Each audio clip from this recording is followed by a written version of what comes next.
देश के कार्य। आदरणीय प्रधानाचार्य महोदय, आदरणीय प्रधान शिक्षक, सभी शिक्षक साथी और प्यारे बच्चों, सभी को सुप्रभात।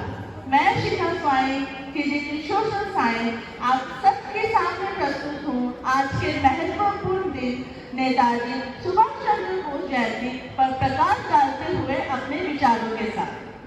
आज हम सब यहाँ नेताजी सुभाष चंद्र बोस की 127वां जन्मदिन मना रहे हैं। इस दिन को पराक्रम दिवस के रूप में भी मनाया जाता है। इसमें कोई शक ही नहीं है कि वे पराक्रम का साहस के प्रतीक थे। 2021 में भारत सरकार ने घोषणा किया कि आज के दिन को पराक्रम दिवस के रूप में मनाया जाए।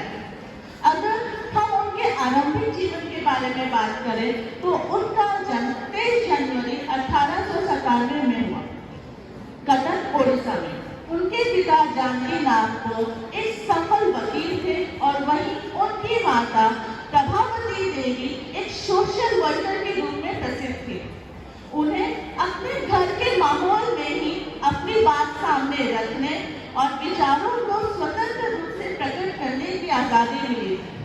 इसीलिए 1921 में कांग्रेस में शामिल होने के बाद उनके राष्ट्रवादी विचारों और दृढ़ निश्चय को देश के कोने-कोने में आग की तरह फैलने में जरा भी देर न लगी। वो भी चाहते तो नेशनल मूवमेंट में शामिल होने वाले लाखों लोगों की भीड़ में शामिल होकर आगे बढ़ सकते थे, पर नहीं, उन्होंने अपनी अलग पहचान बनाई। चाहे वो आईएनए की स्थापना करके हो या जय हिंद, तुम मुझे खून दो मैं तुम्हें आजादी दूंगा, दिल्ली चलो जैसे एकदम दमदार स्लोगन के साथ। ऐसा इसलिए है क्योंकि उन्हें भरोसा था अपने इरादों पर, उन्हें भरोसा था अपने जज्बा पर, उन्हें भरोसा था अपनी काबिलियत पर। इसलिए वो अपनी अलग पहचान बनाने में बिल्कुल ही शुमार हो गए और आज हम उनके बारे में जान पा रहे हैं। आज के युवाओं को उनके जीवन के संघर्ष में सीखने के लिए काफी कुछ है। उन्हें ये सब कुछ आराम से या बिना तकलीफ के बिल्कुल नहीं मिला। उन्होंने अपनी काबिलियत को दिखाने के लिए बड़ा होकर या कांग्रेस में शामिल होने का इंतजार नहीं किया। स्कूल और कॉलेज लेवल में ही उन्होंने लीडरशिप क्वालिटीज दिखाई और अपने स्ट्रॉन्ग साइड को हाईलाइट किया।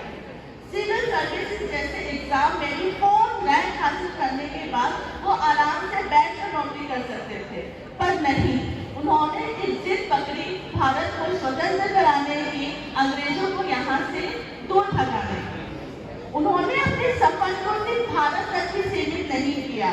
जर्मनी में रेडियो स्टेशन शुरू करना, बर्मा में जाकर देशभक्ति जगाना, इटली, जापान और फिलीपींस जैसे देश में जाकर उनका दौरा करना और लोगों को राष्ट्रवादी भावना के बारे में बताना। वो ना जाने कितने दौर से गुजरे। ये सब कोई एक दिन का उनका सफर नहीं है।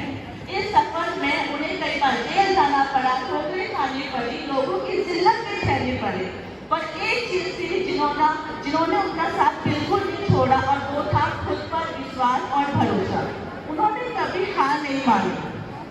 अंत में एक देशभक्ति गाना है जो आप सबको पता है और मुझे लगता है कि वो पंक्तियां जो है वो स्पेशली नेताजी के लिए ही बनी है और उनका जो परसेप्शन है, उनका पर्सपेक्टिव है, उनकी सोच है, उनकी आइडेंटिफिकेशन है, उसको बहुत अच्छे से हाईलाइट करता है। उस गीत के बोल कुछ इस तरह है,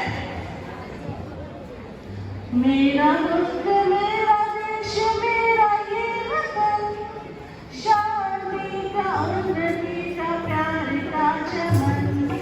मेरा मुल्क मेरा देश मेरा ये वतन, शांति का उन्नति का प्यार का चमन।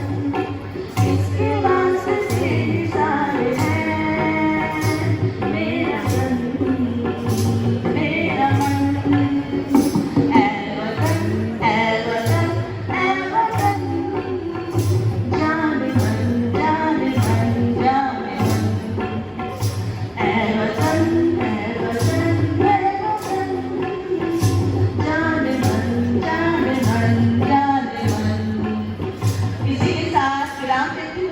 विचारों को। धन्यवाद। सभी का दिन मंगलमय हो और जय हिंद।